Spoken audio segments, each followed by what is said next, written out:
இன்று நம் உண்ணக்கூடிய உணவில் பெரும்பாலானவை மரபணு மாற்றப்பட்டுள்ள உணவுகளாக உள்ளதாக ஆய்வில் தெரிய வந்துள்ளது.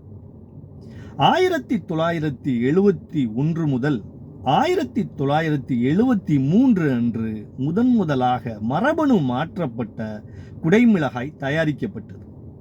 அதற்கு பின்பாக கத்தரிக்காய், தக்காளி, கீரை வகைகள், கிழங்கு வகைகள், பல வகைகள் மற்றும் வீட்டில் வளர்க்கக்கூடிய மாமிசங்களில் முயல், மீன், ஆடு, கோழி, மாடு போன்றவற்றில் மரபணுக்களை மாற்றி சந்தைப்படுத்துவதாக அந்த ஆய்வில் தெரிய வந்துள்ளது.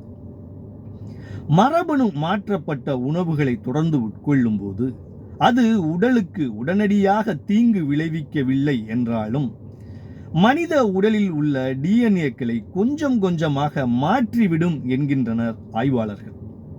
இது தொடர்பாக தொடர்ந்து ஆய்வுகள் நடந்து வருகிறது.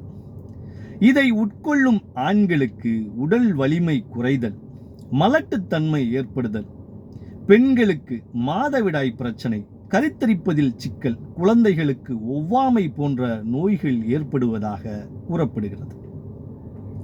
மரபணு மாற்றப்பட்டுள்ள உணவுகளை ஏன் உற்பத்தி செய்கிறார்கள் என்றால், மனிதர்களுக்கான தேவை அதிகரித்திருப்பதால் உற்பத்தியை பெருக்க வேண்டும் என்பதற்காக மரபணு மாற்றப்பட்டுள்ள உணவுகளை உற்பத்தி செய்வதாக கூறுகின்றனர். ஆனால் அதில் லாப நோக்கம்தான் பிரதானமாக உள்ளதாக கூறப்படுகிறது. இயற்கைக்கு முரணாக செய்யக்கூடிய யாவும் மனிதனுக்கும் இன்னும் பல உயிர்களுக்கும் தீங்கு விளைவிக்க கூடும் என்பதில் எந்த சந்தேகமும் இல்லை.